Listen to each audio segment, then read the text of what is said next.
Au XVIIe siècle, l'Europe traverse une période de profond bouleversement intellectuel. Les anciennes croyances héritées de l'Antiquité sont peu à peu remises en question. Les savants observent, expérimentent, calculent. Le monde n'est plus seulement expliqué par la tradition, mais par la raison. C'est dans ce contexte qu'apparaît l'un des plus grands esprits scientifiques de son époque, Christian Huygens. Il naît le 14 avril 1629 à La Haye, dans les Provinces-Unies. Il grandit dans une famille privilégiée, mais surtout profondément tournée vers la culture et le savoir. Son père, Constantin Huygens, est poète, musicien et diplomate. Il fréquente les plus grands penseurs européens et encourage très tôt la curiosité intellectuelle de ses enfants. Dès son plus jeune âge, Christian montre des capacités remarquables en mathématiques. Là où d'autres voient des chiffres abstraits, lui perçoit un langage capable de décrire les lois de la nature. Il reçoit une éducation exigeante, puis étudie à l'université de Leyde. Rapidement, il se passionne pour la géométrie, la mécanique et l'astronomie. À cette époque, observer le ciel reste un défi. Les instruments sont rudimentaires et imprécis. Huygens décide alors de fabriquer et d'améliorer ses propres lunettes astronomiques. Sa patience et sa rigueur portent leurs fruits. En 1655, en observant la planète Saturne, il découvre un astre jusqu'alors inconnu, Titan, la plus grande lune de la planète. Cette découverte marque une étape majeure dans l'histoire de l'astronomie. Mais Huygens ne s'arrête pas là. Il résout également un mystère qui troublait les astronomes depuis des décennies, la forme étrange entourant Saturne.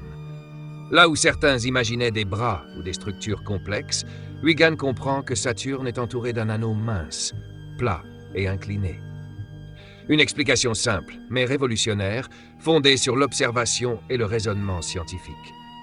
Parallèlement à ses travaux astronomiques, Huygens s'attaque à un autre défi fondamental, la mesure du temps. À cette époque, les horloges sont imprécises et peu fiables. En 1656, il invente l'horloge à pendule. Grâce à elle, le temps peut enfin être mesuré avec une régularité et une précision inédites. Cette invention transforme profondément la société. La navigation maritime devient plus sûre, les sciences gagnent en exactitude et la vie quotidienne s'organise autour d'un temps maîtrisé. Huygens ne se contente pas d'inventer un objet, il en explique le fonctionnement par des lois mathématiques, contribuant ainsi au fondement de la mécanique moderne. Sa renommée s'étend rapidement à travers l'Europe. Il est invité à Paris, où il devient membre fondateur de l'Académie royale des sciences. Il y côtoie les plus grands savants de son époque, tout en poursuivant ses recherches avec rigueur et indépendance.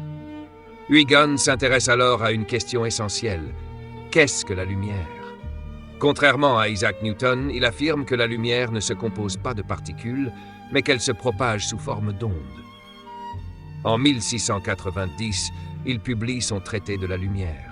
Cette théorie, longtemps contestée, sera confirmée bien plus tard et deviendra l'un des piliers de la physique moderne.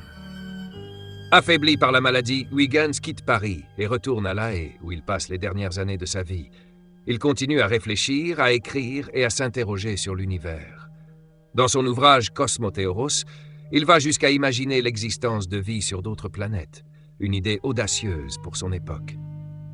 Christian Huygens meurt le 8 juillet 1695 à l'âge de 66 ans. Son héritage est immense. Il a révolutionné la mesure du temps, éclairé la nature de la lumière et ouvert de nouvelles fenêtres sur le ciel.